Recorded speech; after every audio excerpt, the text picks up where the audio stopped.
আল্লামাল কুরআন খলাকাল ইনসান। এই তিন আঙ্গুল বের করো, তিন আঙ্গুলে ভাবে আমার মতো ধরেন ধরেন, যুবকরা বলেন, এই আঙ্গুলে ধরেন, শাহাদা আঙ্গুলে আর রহমান। আল্লামাল কুরআন খলাকাল ইনসান। এবার অর্থ বুঝান। আর রহমান মানে দয়ালু। এরপরে বলে কোরআন শিক্ষা দিয়েছেন 2 নম্বরে। 3 নম্বরে বলে মানুষ সৃষ্টি করেছেন। দয়ালু আল্লাহ কি করছে বলে কোরআন শিখাইছে। এরপরে বলে মানুষ সৃষ্টি করেছে। ভালো করে বুঝেন, মানুষ সৃষ্টির আগে কোরআনের শিক্ষার কথা বলেছেন। বাস্তবে মানুষের জন্ম হয় আগে, কোরআন শিখবে পরে। মানুষের জন্ম হয় আগে, কোরআন শিখবে পরে। কিন্তু আল্লাহ কোরআনের শিক্ষার কথা আগে বলছে, মানুষের সৃষ্টির কথা পরে বলেছে।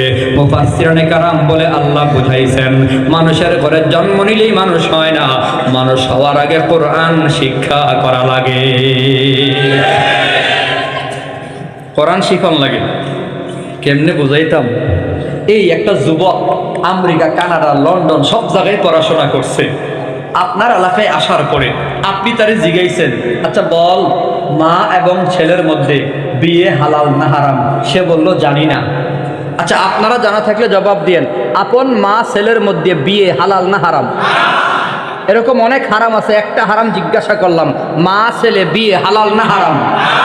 হে, এত পড়াশোনা কইরা যদি বলে আমি জানি না, আপনি কি আরে মানুষ কইবেন না জানোয়ার কইবেন? আরে জানোয়ারে কই কি রে? এই মাসালা বলে জানে না। এবার জবাব দেন, মা ছেলে বিয়ে হারাম এই কথাটা ইংরেজি সাহিত্যের মধ্যে আছে? সবাই তো না কইল না। মা ছেলে বিবাহ হারাম বাংলা সাহিত্যে আছে, গণিতে আছে, ভূগোলে আছে, সমাজে আছে, বিজ্ঞানে আছে, কম্পিউটার শিক্ষায় আছে, আছে একমাত্র কোরআনের মধ্যে। ন্যূনতম বেসিক হালাল হারাম যে জানে না, তার চেয়ে কুত্তা অনেক ভালো, তার চেয়ে শুয়োর অনেক ভালো। এখন হয়তো বলবেন, হুজুর আমরা তো কোরআন পড়ি নাই, মাদ্রাসায় যাই নাই, কোরআন শরীফ খুললেও দেখি নাই জীবনে, হালাল হারামের মাসআলা তো জানি, তো জানলে তো মানুষ। তবে আমার কথা হলো, আপনি জানছেন কেমনে? নিশ্চয়ই কোনো না কোনো কোরআন বলার মাধ্যমেই।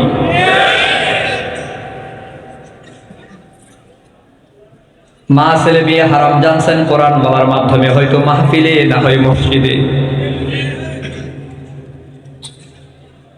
এজন্যই মাঝে মধ্যে বয়ানে বলি, যুবক পাক্কা নিয়ত করো, মানুষের বাচ্চাগুলো জন্ম দিলেই মানুষ হয়ে যায় না, পেছনে মেহনত করা লাগে।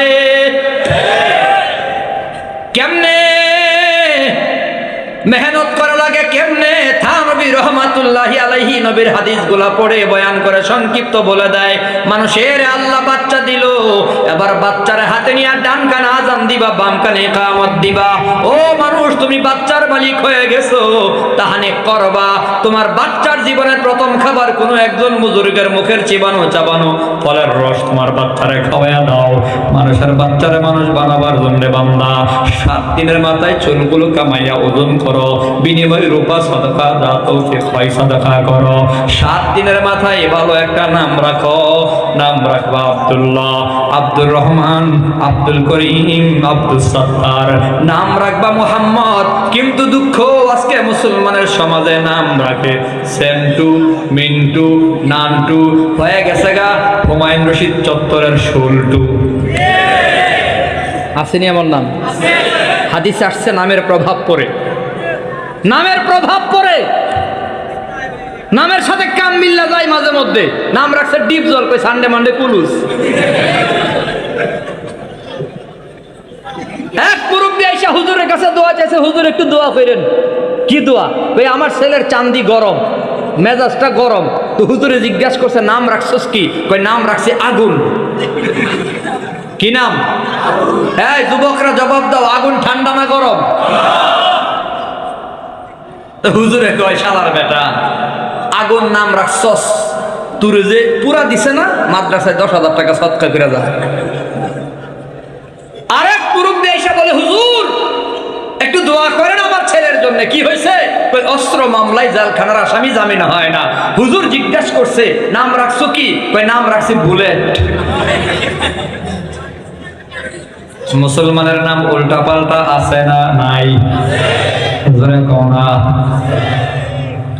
নাম রাখবা আব্দুল্লাহ, আব্দুর রহমান, সাহাবা বলা নাম, বুজুর্গদের নাম।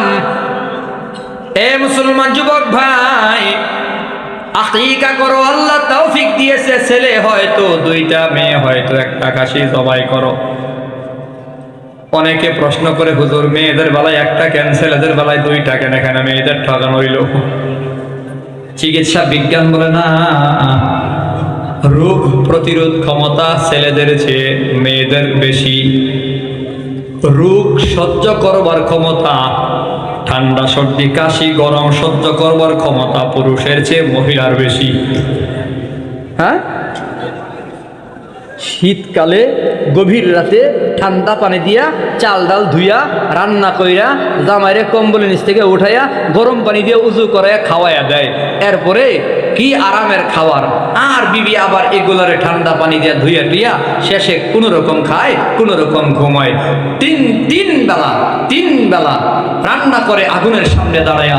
রমজান মাসে সারাদিন রোজা রাইখা যুবক তুমি আসরের পরে ব্যাটকাই গেছো গা, জানডা আর চলে না, ঠিক ওই সময় তোমার বউ ইফতার রেডি করে।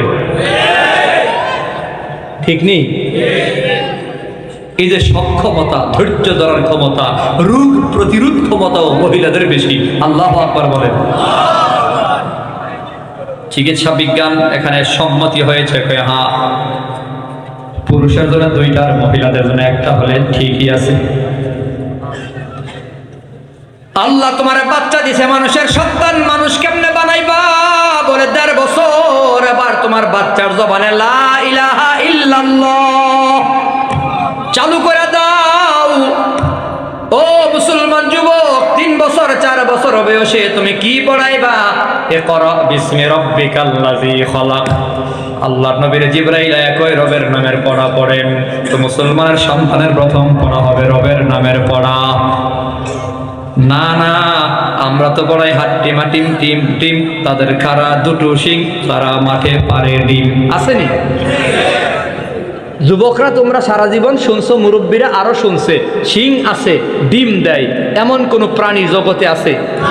শিংওয়ালারা বাচ্চা দেয়, আর যারা ডিম দেয় এদের শিং নাই। তো হাট্টি মাট্টি টিম নামের প্রাণী পুরো পৃথিবীতে নাই, আমাজন জঙ্গলের ভেতরেও নাই, দুনিয়ার কোথাও নাই। তো মিথ্যা একটা প্রাণীকে আমার সন্তানকে শেখানো হলো, মিথ্যা কবিতা শেখানো হলো।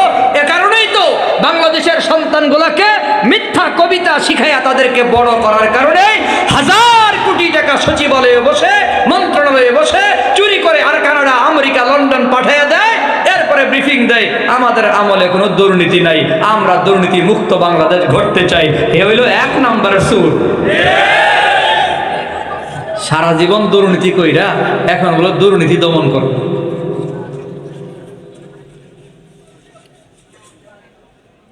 আমরা চ্যালেঞ্জ করে বলতে পারি, বাংলাদেশের যে মাওলানা আলেমরা সংসদে গিয়েছে, একজনের নামেও 1 পয়সার দুর্নীতির প্রমাণ কেউ দিতে পারে নাই।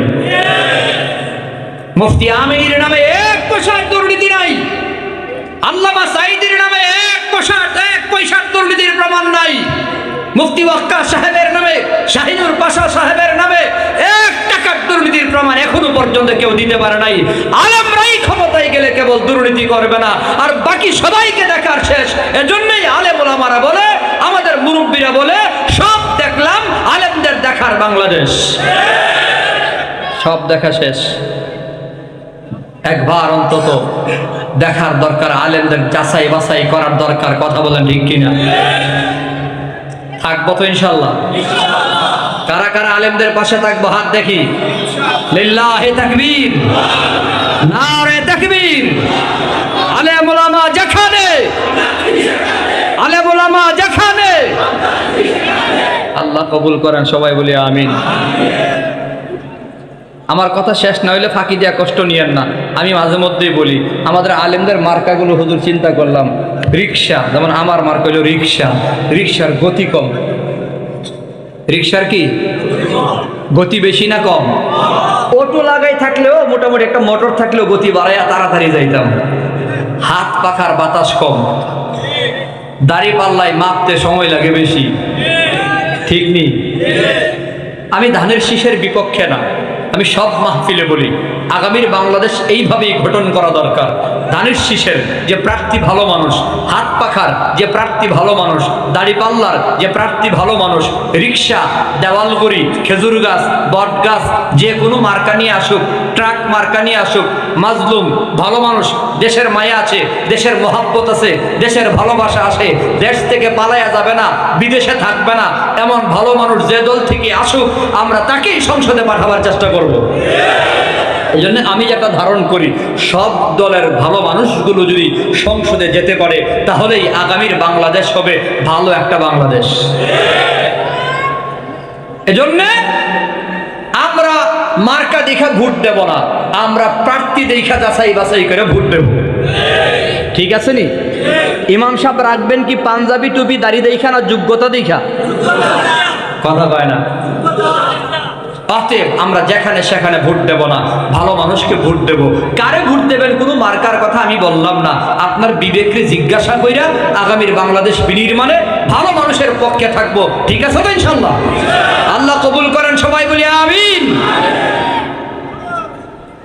বেজার হইতেছি না, আল্লাহ বলতেছিলাম মুসলমানের সন্তান গুলারে মানুষ বানাবার জন্য সন্তানের কিছু দায়িত্ব আছে। নওজোয়ান যুবক ভাই, তোমার বাচ্চাকে মানুষ কেমনে বানাইবা দেখো। বাবা হইছো তুমি সার্থক নয়, বাবার কিছু দায়িত্ব আছে রে যুবক। একজন বাবা তার সন্তানের উপর কি দায়িত্ব কিভাবে আদায় করতে হয়, কয় লোকমান হাকিমের দিকে নজর করো। আল্লাহ তাআলা কোরআনে লোকমান হাকিমের বয়ান করেছেন যাতে করে কিয়ামত পর্যন্ত আনেওয়ালা বাবারা দেখতে পারে, বুঝতে পারে সন্তান কেমনে মানুষ করতে হয়। লোকমান তার সন্তানের কেমনে মানুষ করেছে দেখো। লোকমান তার সন্তানের ডাক দেয়া কয়, ইয়া বুনাইয়া লা তুশরিক বিল্লাহ। লোকমান তার সন্তানরে বলে, বাজান আল্লাহর সাথে কাউরে শরীক করবি না। ইয়া বুনাইয়া আকিমিস সালাহ। লোকমান তার সন্তানরে বলে, বাজান নামাজ কায়েম করবি। ওয়া আমর বিল মারুফি ওয়া নহা আনিল মুনকার। সৎ কাজে আদেশ করবি, অসৎ কাজে বাধা দিবি। ওয়াসবির আলা মা আসাবাক। বাবা তার সন্তানরে বলে, সবর করবি, মুসিবতের সময় ধৈর্য ধরবি। বাবাদের দায়িত্ব হলো সন্তানগুলোরে আল্লাহ চিনানো, নামাজ চিনানো, সন্তানের সৎ পথ বুঝাইয়া দেওয়া, সন্তানকে সবরের বয়ান করা। আগের যুগের বাবারা এভাবেই সন্তানদের মানুষ করত। আজকের যুগের বাবারা সন্তানদের বয়ান করে, বাবা ভালো করে ইনকাম করবি, টাকা পয়সা জমা করবি, রোজগারে মনোযোগ দিবি, কামাই রোজগার ভালোভাবে করবি, জমি কিনা লাগবে, বাড়ি করা লাগবে, ভবন করা লাগবে, ভবিষ্যৎ বলতে একটা বিষয় আছে, চিন্তা করে চলবি।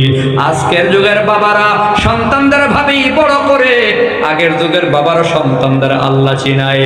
লা তুশরিক বিল্লাহ, আল্লাহর সাথে কাউরে শরীক করবি না। আকিমিস সালাহ, নামাজ কায়েম করবি। ওয়া'মুর বিল মা'রুফি ওয়া নহা আনিল মুনকার, সৎ কাজে আদেশ করবি, অসৎ কাজে বাধা দিবি। আগের বাবারা সন্তানদের কেমনে মানুষ করেছে, ও মুসলমান যুবক বাড়ি যায় শোনাইও। আগের মায়েরা সন্তানদের কেমনে কোরআন ওয়ালা বানাইছে।